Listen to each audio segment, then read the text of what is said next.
It's good to be with you this morning. When Bill asked if I would preach, I have to tell you that part of me recoiled. I grew up as the preacher's kid, and I think I'll always feel more like the kid than the preacher, no matter how old I get.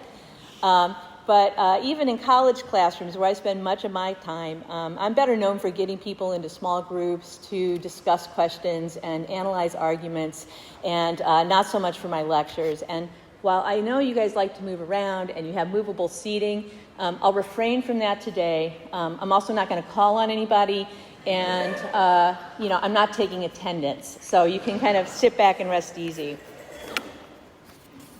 Martha and Mary of Bethany and their brother Lazarus were friends of Jesus. The text today is from Luke, but they're also mentioned in the Gospel of John. John says that Jesus loved Martha, her sister, and their brother. He recounts a later story in which Jesus weeps when he arrives at their home to find that Lazarus has died. Miraculously, Jesus raises Lazarus. As Bill noted in a sermon during Lent, this family isn't just part of the crowd. They are extraordinarily close to Jesus. I don't recall the first time I heard about Martha and Mary, but when I was growing up in the church, I loved this story. You see, I was moved by the stories of Jesus caring for those who were outcast. And I was inspired by the ways he called out hypocrisy. And I was touched when he said that whoever welcomes a child welcomes him. And I particularly love that story of Jesus as a young boy getting lost from his family and them going and finding him in the temple, arguing with the rabbis. You see, I was filled with questions, both big and small, and something about sitting with the teacher, being the better way, felt affirming. In many ways, I felt like Mary. I wanted to be close to Jesus, or at least I wanted Jesus to be close to me, and I submit there's a difference. Let me explain. When I grew up in the United Church of Christ, at the time in the congregation I was in, there was a tradition that children weren't allowed to take communion until confirmation. It made no sense to me then or now. I was about 8 years old, and this tradition seemed inconsistent with what I heard in the scripture, and none of the explanations for this custom satisfied me. I didn't think there was anything that I could learn in confirmation that I couldn't learn right now, and I didn't like being excluded. The tradition continued, but I was undeterred. By the time I was a confirmand, I'd figured out that there was a loophole in this first communion practice, and I was ready to exploit it. You see, confirmation was on Palm Sunday, and First Communion was on Easter. But I was the minister's kid, and I went to all the services during Holy Week, and I knew that on Maundy, Thursday, and Good Friday, they also served communion. So on the Easter after confirmation, I received my third communion. Now, I think this communion practice has largely changed in the UCC for reasons similar to some of the points I was making even as a child. And yet, I don't think that my search for a loophole had anything to do with serving Jesus. I certainly wasn't considering what he said about the first being last. Perhaps my workaround, though clever, was a distraction.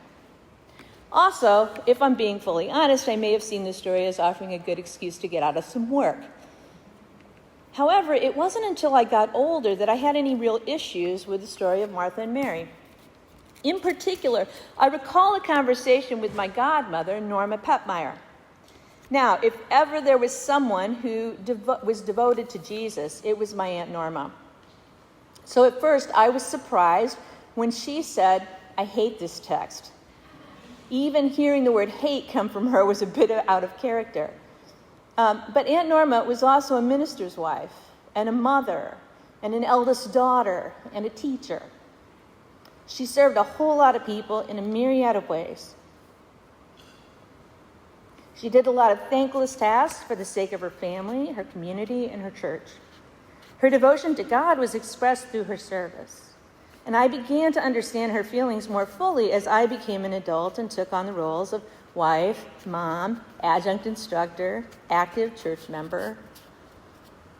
As someone with increasing responsibilities, I more fully grasped my aunt's critique of an interpretation of the text that would contrast Martha's service with Mary's devotion.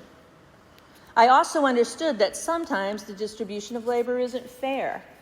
Why shouldn't Martha get some help? From my new perspective, it was uncomfortable to recognize that I often felt like Martha. If you examine the history of interpretation around this text, a kind of tension between work and devotion can be found. Though some, like Origen and Ambrose, note that it's not easy to separate work from devotion, others argue that Mary's way is best. It's translated this way in the early Vulgate, not because work is bad, but because there's something more pure about devotion. Of course, the history of the church includes people with a wide range of experiences: contemplatives, ascetics, activists, pastors, prophets. No doubt their experiences influence their views on the value of work. It is also noteworthy that sitting at the feet of the Master is a place typically reserved for men. Perhaps the significance of affirming Mary's choice is that it challenges patriarchy. Even so, patriarchy may still appear in ways that deserve to be challenged, and it's also possible that the work of women is undervalued. In the new perspective on Mary and Martha, Mary Stromer Hansen has this to say: Mary and Martha have become a cliché over the centuries. The mere mention of these two names brings up visions of sisters squabbling over the kitchen work. Over the years, lay people and biblical scholars alike have stereotyped the Bethany sisters into erroneous role models for Christian living. One sister is vilified, the other is complimented. Such interpretations have cast unnecessary burdens on women who carry around an armload of guilt because they have incredible responsibilities to attend to in this life and are unable to spend a great deal of time sitting at the feet of Jesus. But Hansen goes on to note that this contrast is a false dichotomy. This debate can obscure the fact that both sisters have learned from Jesus. Both have been called to serve. The Greek word, diakonia, or it translates to deacon, is used to describe both of them. Their service may have included serving meals, but it goes far beyond that and implies that they are both ministering to their community. They are both in service to the movement that Jesus has stirred. As I returned to the text in preparation for today, something that struck me is the way it's situated in Luke's gospel. This little paragraph about sisters is sandwiched between some very dramatic stories, including some encounters with demons. In the chapters preceding and following, Jesus encounters people possessed by demons. The demons recognize Jesus and his power over them. Jesus casts out demons and heals people along the way. Then he gives his disciples the power to cast out demons and heal and urges them to get to work now. Don't waste time packing. If you are not welcome, shake the dust off. Move on. This is followed by feeding 5,000 people with 5 loaves and 2 fishes, a command to those who would follow to take up their cross daily. Next is the transfiguration, where disciples see Jesus talking to Moses, Elijah, and a voice from the cloud says, "This is my son, my chosen." Again, Jesus is called upon to cast out a demon after the disciples fail to do the job. And this one chapter wraps up with the disciples bickering about which one of them is the greatest, though they don't understand what's happening. They have been given power, and they don't understand.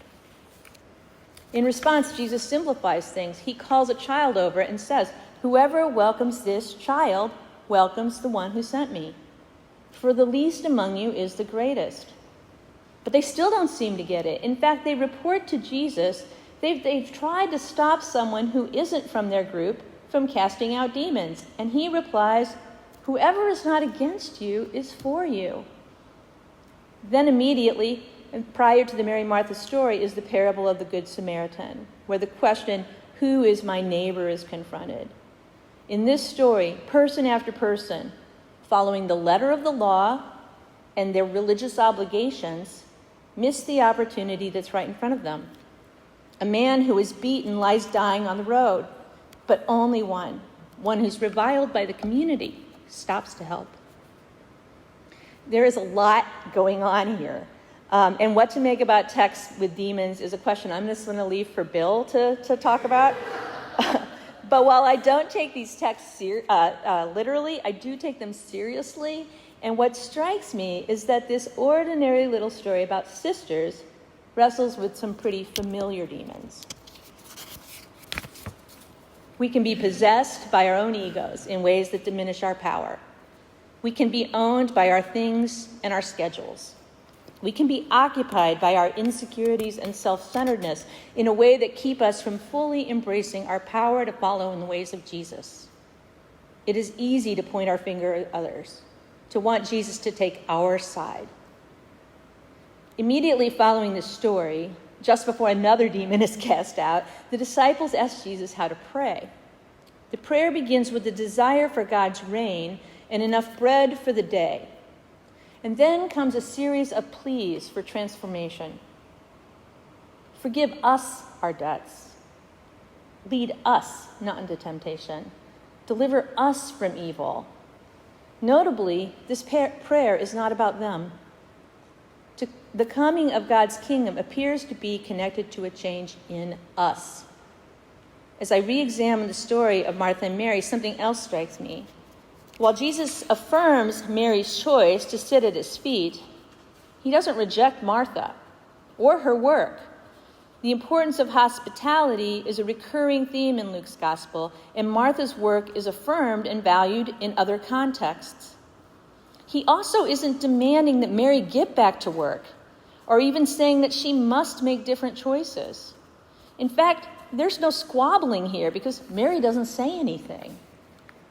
Rather, it is Martha's worry about the work, her frustration with Mary, that keep her from recognizing that there's need of only one thing. The point of service, of hospitality, is in our relationship to those served, in this moment. Martha is possessed by frustration and resentment to the extent that she's trying to pull the honored guest into her corner. Mary simply recognizes that the guest is here and moves toward him. Her choice will not be taken from her. In On Tyranny, 20 Lessons from the 20th Century, the historian Timothy Snyder describes a struggle against tyranny in terms that are both political and personal. This concise book includes historical examples of ways in which tyranny has taken root and flourished. More importantly, it offers sage advice about things that might be done to resist tyranny. For example, Snyder says, defend institutions. It is institutions that help us preserve decency. Do not speak of our institutions unless you make them yours by acting on their behalf. Institutions do not protect themselves. They fall one after another unless each is defended from the beginning. So choose an institution you care about and take its side. Clearly, there's a lot of work to be done in defending institutions. But resistance comes in many forms, and on a more personal note, Snyder says, stand out. It is easy to follow along. It can feel strange to do or say something different. But without unease, there is no freedom. The moment you set an example, the spell of the status quo is broken, and others will follow. Defending institutions and standing out are two ways among 20 that Snyder identifies. These approaches are different, but they're not at odds with each other. However, our resentment, our fear, our despair are at odds with all of them. They are distractions that diminish our power. Psalm 52 also enumerates the treachery of tyrants. However, in the end, the psalmist says, but I trust in the steadfast love of God. Undoubtedly, this kind of clarity doesn't rectify all the wrongs wrought by tyrants. Perhaps, though, it too points to a better way. The option to trust in steadfast love, despite resentment, fear, and despair, can fortify our resistance. it also reminds us that where we place our trust matters. Finally, I was left wondering if even our theologies can be a distraction, or our ways of conceptualizing things can be a distraction. There's a lot in Christianity about preparing a way. Advent and Lent are preparations for Christmas and Easter. During the season of Pentecost, we proclaim Christ has died, Christ has risen, Christ will come again. Will come, as though we are talking about something yet to be, or in some traditions, there's also a lot of focus on the end times. This talk of the future can be perplexing. None of us know what the future holds. Why should I believe some ancient prophecy? What evidence is there? Even talk of the existence of God can seem naive at best, and sometimes self-serving. Faith in an uncertain future can seem irrational. After all, it has been over 2,000 years since Jesus walked the earth, and we're still making preparations. Like Martha, we too may be overwhelmed by the work and grow weary of waiting. In his speech, The Will to Believe, the physician and philosopher William James makes a case for the rationality of faith. Now, to be clear, this is not an argument for the existence of God. It's not an argument against atheism, and it's not some kind of Pascal's wager whereby one places a bet that God exists in case there's something to be gained or lost by unbelief. Rather, James simply asks us to consider what counts as evidence for our beliefs. In many instances, it's wise to wait for evidence to confirm a belief. If choices are not forced or if they are trivial, then by all means, gather the evidence. In general, the work of science proceeds this way. But what if a choice is monumental? And what if it's forced in the sense that to not decide is a decision? For example, James asks, where's the evidence that someone's trustworthy? This is not something we have evidence for ahead of an act of trust. Someone has to risk trusting first. And yet, he says, if faith in a fact can create the fact, it would be an insane logic which should say that faith running ahead of scientific evidence is the worst error into which thinking can fall. So what does this have to do with our story? Martha's preparing a way for what will come. There's nothing inherently wrong with that. And I'm sure she has plenty of evidence that there's work to do. But what if the only preparation that is needed is to trust in steadfast love right here, right now? What if Mary is simply running ahead of the evidence? She welcomes the guest. In moving toward Jesus, she discovers what she'd been waiting for, and her choice won't be taken from her. Friends, we live in an anxious age. Our inventions erode our attention, and distractions abound. Tyrants rage, and institutions crumble. Like Martha, we may long for God's reign of peace, and even work toward it, and yet still be possessed by many worries. This is completely understandable. We can choose to cling to our worries if we want to, and even if we don't want to, they may be impossibly hard to shake. But trusting in these distractions is not our only option. We may choose the better part. We may place our trust in the steadfast love of God. We may move toward the ways of Jesus. In doing so, the spell of the status quo is broken, and transformation has already begun. Amen.